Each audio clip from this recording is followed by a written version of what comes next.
In a bit more detail, Alpesh.B.Patel from Profinium Partners. Alpesh, I'm getting all of your bits muddled up there. Right, let's start with energy. I mean, huge rise for EDF consumers. We've already seen a number of companies bringing in rises, but investors don't seem that troubled.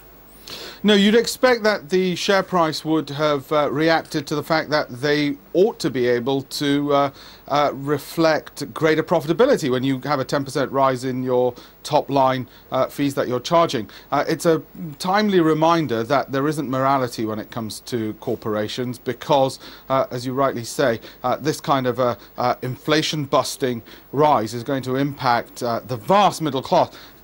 It won't necessarily impact the elderly because what EDF have said is that for those who find it most difficult to meet the bills, they'll be on a lower tariff. But for the vast majority who do find it difficult to take in a rise such as this, you would have expected the trickle-down effect would be that profits would be anticipated to rise and therefore the share price to go up. Now, I'm fascinated if we turn our attention to publishing. Pearson today, the owners of Penguin talking to Random House about creating an absolutely colossal publishing giant. Are investors still interested in old-fashioned books? Well, don't forget, both these publishers don't just have old-fashioned books. I should declare that Pearson are my publishers.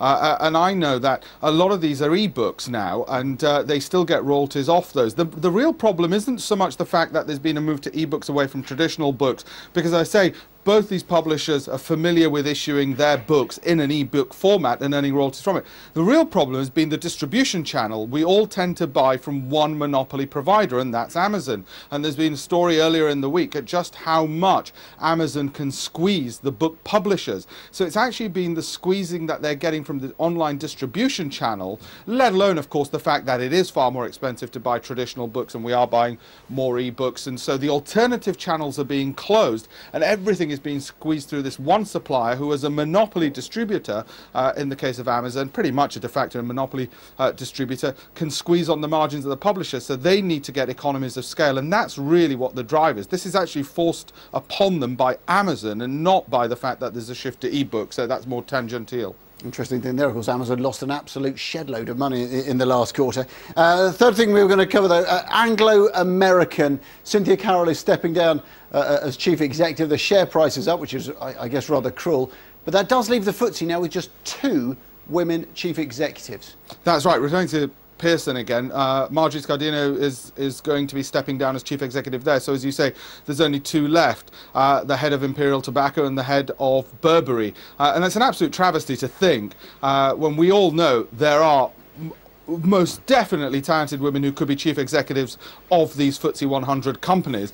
But it begs the question, why on earth are their boards simply, well, I can only presume, blocking them from becoming chief executives, because it cannot be the case that there's a lack of supply. It's clearly the case that for whatever reason, however it's being done, and in actual fact, I think Parliament ought to look into the boards and haul some of these board members of these FTSE 100 companies before them and ask them, how come they don't have women chief executives?